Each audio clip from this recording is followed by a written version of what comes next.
چلیے آج ایک ایسی کہانی میں چلتے ہیں جو فرض، قربانی اور انسانیت کی گہرائیوں کو چھوتی ہے۔ یہ کہانی ہے سلطان کی، ایک ایسی زندگی کی جو صرف اور صرف دوسروں کے لیے جی گئی۔ یہ جو جملہ ہے نا، یہ سلطان کی زندگی کا پورا نچوڑ ہے۔ لیکن آخر ایسا ہوا کیوں؟ ایسا کیا ہوا کہ جن کے لیے جینا لازم تھا انہی کے لیے مرنا بھی ضروری ہو گیا؟ یہی وہ سوال ہے جو اس پوری داستان کا محور ہے۔ تو سلطان کی کہانی شروع ہوتی ہے اس کی پیدائش سے، ایک غریب گھر، اور جب وہ پیدا ہوا تو باہر شدید طوفان تھا۔ ایسا لگ رہا تھا جیسے آسمان کو بھی پتا تھا کہ اس کی قسمت میں کتنی مشکلیں لکھی ہیں۔ اور اس کا بچپن وہ ویسا نہیں تھا جیسا عام بچوں کا ہوتا ہے، کھیل کود نہیں۔ اس کا بچپن تو گزرا دن رات محنت کرتے ہوئے اپنے گھر والوں کا پیٹ پالنے کے لیے۔ یہاں دیکھیں ذرا کتنا صاف فرق ہے۔ ایک طرف ہے وہ ہاتھ جنہوں نے کھلونے پکڑے، اور دوسری طرف ہے سلطان کے ہاتھ۔ ان ہاتھوں نے کیا دیکھا؟ اینٹیں، گندے برتن، اوزار، بس یہی۔ یہ وہ بچپن تھا جو اس سے چھین لیا گیا تھا۔ پھر ایک دن اس کی ماں بیمار پڑ گئی، اور سلطان نے بنا ایک لمحہ سوچے ساری ذمہ داری اپنے سر لے لی۔ اس نے اپنی ماں سے کہا، اماں میں ہوں نا، آپ فکر نہ کریں، میں سب سنبھال لوں گا۔ اتنی چھوٹی سی عمر میں اتنی بڑی ذمہ داری؟ وقت گزرتا گیا، اس کے والدین اس دنیا سے چلے گئے۔ اب سلطان کی زندگی کا مقصد ہی بدل گیا۔ اب اس کے سامنے جینے کی ایک نئی وجہ تھی، اس کے اپنے بچے، اور ان کے لیے اس نے پہلے سے بھی کہیں زیادہ محنت شروع کر دی۔ اور اس ساری محنت اور مشکل کے بیچ اس کی زندگی میں پہلی بار خوشی کی ایک کرن آئی جب اس کے بچے پیدا ہوئے۔ یہ شاید اس کی زندگی کا واحد سچا خوشی کا لمحہ تھا۔ لیکن سالوں کی یہ جو دن رات کی محنت تھی نا، اس کا اثر تو ہونا ہی تھا۔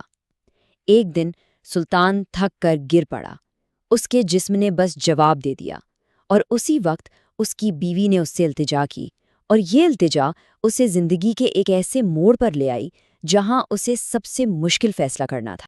تو اب اس کے سامنے دو راستے تھے۔ ایک راستہ تھا سکون کا، موت کا، اور دوسرا راستہ تھا مزید تکلیف کا، مزید قربانی کا۔ اور اس نے فیصلہ کیا۔ اس نے جینے کا فیصلہ کیا، لیکن یہ جینا اپنے لیے نہیں تھا، ہرگز نہیں۔ یہ اس کی سب سے بڑی قربانی تھی، اپنے بچوں کے لیے۔ اس نے ایک بار پھر اپنی ذات کو پیچھے رکھا اور اپنے بچوں کا مستقبل چنا۔ مگر وقت کہاں رکتا ہے، وہ تو چلتا رہتا ہے۔ سال بیتتے گئے، اور یہ وقت اس کے لیے سکون نہیں بلکہ گہری تنہائی لے کر آیا۔ اور یہ دیکھیں کیسے اس کی دنیا خالی ہوتی گئی۔ پہلے بیوی کا انتقال ہو گیا، پھر ایک ایک کر کے تینوں بیٹوں کی شادیاں ہو گئیں۔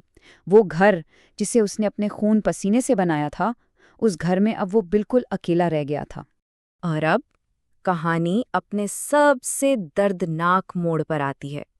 وہ ستون جنہیں اس نے اپنی پوری زندگی دے کر کھڑا کیا تھا، اب وہی ٹوٹنے والے تھے۔ یہ الٹیمیٹم یہ اس کی بہوؤں نے دیا۔ سوچیں، جس شخص نے اپنی پوری زندگی ان کے لیے لگا دی، اس کی ساری محنت کا یہ صلہ ملا۔ لیکن سب سے زیادہ تکلیف دہ بات کیا تھی پتہ ہے؟ اس کے اپنے بیٹے خاموش کھڑے تھے۔ ان کی خاموشی نے ہی اس کے مقدر کا فیصلہ کر دیا۔ اور بس وہاں سے سلطان کے آخری سفر کا آغاز ہو گیا، ایک اکیلا سفر، اس گھر سے دور جہاں اب وہ ایک بوجھ بن چکا تھا۔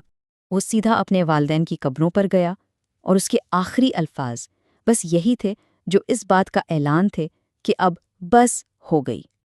اسی قبرستان میں وہ ایک درخت کے نیچے بیٹھ گیا۔ رات ہوئی اور سلطان ہمیشہ کے لیے سو گیا۔ جتنی مشکل اس کی زندگی تھی، اتنی ہی خاموش اس کی موت تھی۔ تو اس کے جانے کے بعد پیچھے کیا بچا؟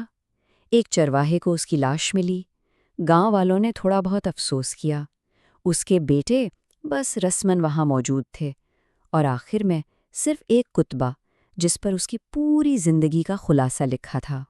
لیکن یہ کہانی صرف سلطان کی نہیں ہے۔ اس کہانی کا مطلب اس سے کہیں زیادہ گہرا ہے۔ یہ کہانی ان سب لوگوں کی ہے جو روز جیتے ہیں اور روز مرتے ہیں۔ یہ ان ان گنت ان دیکھی زندگیوں کی کہانی ہے جن کے قربانیوں کو شاید ہی کبھی کوئی پہچان مل پاتی ہے۔